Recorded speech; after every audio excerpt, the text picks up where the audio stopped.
Bonjour Esteban. Bonjour Hélène. Merci en tout cas de m'accueillir ici au domaine de Châteauvieux.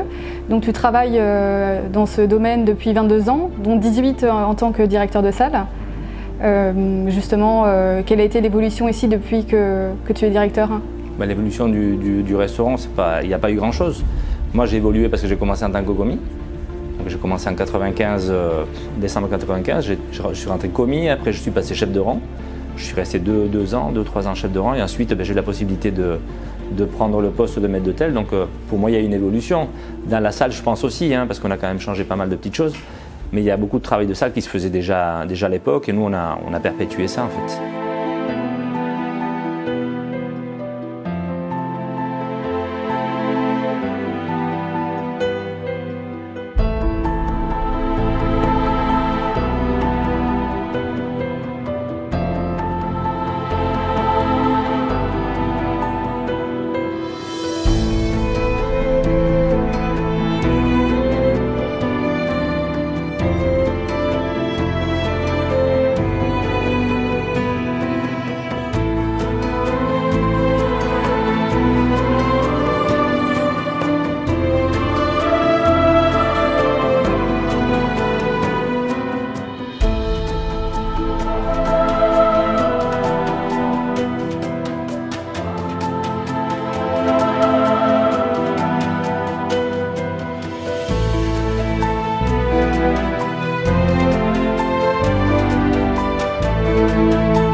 Comment est-ce que tu t'enrichis à l'extérieur? Est-ce que avec ta brigade, vous allez faire des visites chez les petits producteurs, dans les vignobles Alors dans les vignobles, ça nous arrive d'y aller, mais c'est plus le domaine du sommelier. Mais ça nous arrive aussi d'y aller parce qu'on aime aussi le vin, même si on s'en occupe moins. Parce que dans des établissements comme le nôtre, où on a des sommeliers qui font la carte et qui servent le vin, c'est clair que tu finis par moins t'intéresser. Nous, on va de temps en temps voilà, par curiosité, parce qu'on aime ça. Mais après, on va déguster d'autres choses, des fromages, des choses comme ça, du miel qu'on peut amener pour le petit déjeuner, des produits qu'on peut amener, moi que je peux amener dans mes flambages aussi, des alcools, des choses comme ça. J'aime bien voir avec quoi je peux mélanger des choses. Donc il y a toujours moyen d'aller, de s'enrichir, tout le temps.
Et ce dont tu abordes, c'est la notion de savoir-être, justement avoir la bonne psychologie face aux clients. Ça aussi, c'est un art pour une personne qui est en salle.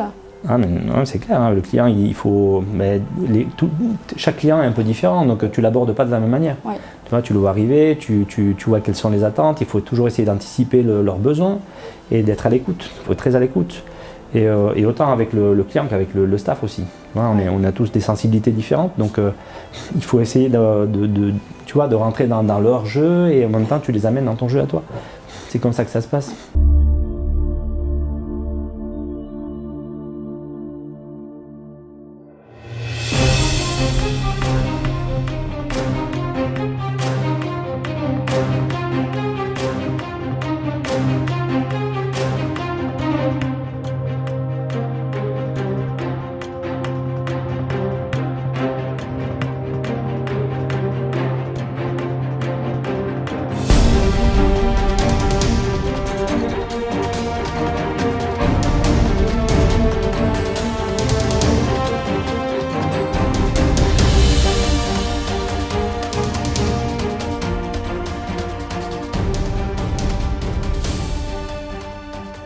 rebondir justement sur ce que tu disais par rapport à tout ce que tu fais à l'extérieur. À titre personnel, tu vas beaucoup à l'étranger, je parle de l'Espagne ou de la France, pour faire des démonstrations, aller dans les écoles ou même dans les salons ou les événements pour tout ce qui est technique, flambage ou découpe.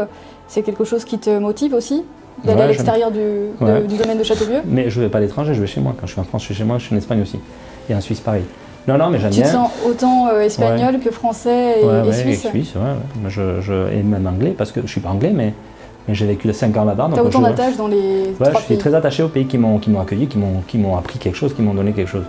Maintenant, j'aime bien aussi, bien sûr que j'aime bien aller partager mon savoir-faire et le transmettre, parce que c'est important de le faire. Il arrive un moment donné, quand on a appris des choses, il faut aussi les donner, et c'est important à travers ces associations ou des fois, il y a des petites, des représentations dans lesquelles on peut montrer ce qu'on sait faire devant le public. Il faut le faire, parce que les gens sont quand même friands de ça. Si on veut que les gens viennent au métier, il faut montrer ce qu'on sait faire.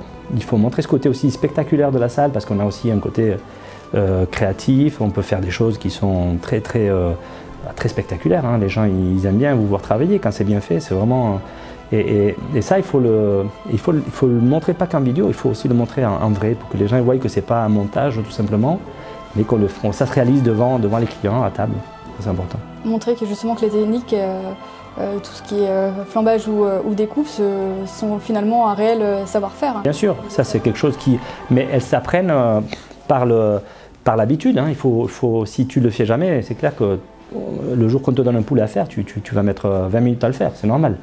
Mais si tu le fais de manière régulière, il y a une dextérité qui va se mettre en place, une rapidité aussi, une façon de servir. Je veux dire, le champ de vision s'ouvre. Et tu vas beaucoup plus vite, tu es beaucoup plus précis. Mais pour ça, il faut pratiquer. Et pour pratiquer, il faut qu'on nous donne la marchandise. Si les cuisiniers ne font pas des pièces entières, jamais on y arrivera. Donc il faut que c'est un travail entre la salle et la cuisine. Et c'est vrai que ça met en valeur le restaurant. Pour moi, c'est une valeur ajoutée. D'avoir des gens qui font du spectacle en salle, c'est important. Parce que ça, là, tu vas au restaurant... Ça suscite la curiosité aussi du client, ce qui apporte aussi peut-être... c'est une force, mais ça peut être une vente additionnelle aussi. Le fait d'avoir attiré telle ou telle table sur une technique. C'est un argument de vente. Ça facilite la vente de voir un produit. Tu dis, tiens, pourquoi pas les gens le voient réaliser. Ils le voient devant eux, ça donne envie déjà. Les odeurs t'incitent à l'appétit, te donnent envie de prendre ça. Et nous, ça arrive souvent que quelqu'un qui prenne un poulet ou un canard ou une pièce ou un flambage, dès que tu en fais un, après tu en fais un peu partout. Ouais. Donc et en même temps, ça amène une animation. Voilà, quand tu es dans le restaurant, des fois, tu t'ennuies pas, tu vois toujours quelque chose qui se passe, un serveur qui est en train de travailler, un qui fait un décantage, parce qu'il y a aussi la sonnerie qui fait son travail. Il n'y a pas que la salle, mais il y a toujours quelque chose qui se passe. Et ça, c'est important que dans un restaurant, il y ait tout le temps un spectacle, quelque chose qui se passe. Et ça apporte aussi peut-être une certaine convivialité à la salle. Est-ce que ça t'est arrivé par exemple d'avoir certains clients qui pouvaient paraître un peu fermés à l'accueil, à l'installation à table, et puis finalement qui s'ouvrent un peu plus puisqu'il y a un peu d'animation en salle? Oui, après ça je pense que ça vient du côté chaleureux du service, pas forcément que du spectacle, mais quand tu es simple, quand tu es gentil, quand les gens se détendent un peu, des fois ils sont un peu crispés quand ils arrivent. Il y a des gens qui n'ont pas l'habitude d'aller dans le gastro. Et leur première fois, elle n'est jamais évidente. Ils pensent que c'est obséquieux, c'est guindé, c'est trop sérieux. Et c'est pas le cas. Tu peux avoir un très bon service sans forcément te prendre très au sérieux. Ça peut être très accueillant, très efficace et pas forcément obséquieux. On peut avoir le sourire et faire des très belles choses, quoi. Comment tu penses justement aux desserts que tu réalises? Alors les desserts, moi je suis les saisons. On essaye d'être bien en face avec ce qu'on fait déjà en pâtisserie ou en cuisine. Mais je m'inspire aussi des pâtissiers, bien sûr. Quand je vois des desserts qui réalisent sur assiette, des fois je me dis tiens, ça je pourrais peut-être le faire, mais en flambage. Mais après j'ai mes idées personnelles aussi. Tu vois, quand tu as la mémoire du goût, tu sais qu'un tel produit peut aller avec un autre. Après c'est une question de dosage, de cuisson. Et on essaye de faire des choses qui soient vraiment ressemblables à ce que les pâtissiers envoient. Il faut que le dessert il soit vraiment travaillé, pas que ça soit juste quelque chose de flambé, poêlé et posé sur assiette. Donc on essaie de faire vraiment quelque chose d'abouti et on y arrive. Et à force d'en faire, Avec l'expérience. Avec l'expérience, il y a d'autres idées qui te viennent tout le temps à la tête, tu as toujours des mariages différents qui te viennent et voilà, ça se termine jamais. Hein. Nous, on a fait à Châteauvieux peut-être une centaine de recettes et on n'a pas fini d'en faire. Moi, j'ai envie d'en créer plus. Il y a une source infinie de possibilités, justement, comme dans la flambage. cuisine, pareil. Parce que là, ça fait, avec du recul, plus de 30 ans que tu es dans le métier. Tu apprends justement quotidiennement auprès de tes équipes, auprès des clients. Mais tu apprends sans cesse. Ça, c'est une force, c'est une richesse. J'essaie, parce que moi, je suis très observateur. Donc, j'essaie de me nourrir de tout ce qui se passe, que ce soit des clients qui m'apprennent des choses, parce qu'il y a des clients qui connaissent très bien des produits, qui travaillent des produits, qu'ils aiment, qu'ils adorent certains produits, donc ils le connaissent très bien. Donc, toi, tu leur apprends des choses, mais eux, ils t'en apprennent d'autres. Il y a toujours un échange avec la clientèle, mais aussi avec le personnel aussi. Parce que le personnel, des fois, il y a des gens qui ont un œil extérieur quand ils viennent d'autres maisons, et ils ont des idées un peu différentes à celles que toi, tu as l'habitude de faire. Et des fois, il y a des choses qui te facilitent la vie dans le travail. Et toi, tu n'y as pas pensé. Donc eux, ils t'amènent ce petit déclic des fois. Et tu vois, même si tu es le directeur de salle, si c'est quelque chose qui est dans le bénéfice du service, il faut le mettre en pratique. Il ne faut pas se priver d'apprendre, même des petits jeunes, quoi. Je pense que c'est important de toujours continuer à progresser. Et ce que nous on fait à travers les vidéos peut-être, à travers le livre, à travers les stages qu'on fait, on apprend toujours parce qu'il y a toujours une sorte d'échange. Quand tu reçois des gens pour apprendre à découper par exemple, ils vont t'expliquer qu'ils le font comme ci, comme ça, et toi tu leur montres ta manière de le faire. Et quand tu vas dans des endroits aussi, dans d'autres pays, ils ont une autre façon de faire les choses, donc ça t'apporte toujours quelque chose. Moi je me suis toujours enrichi de tous les petits stages que j'ai fait partout.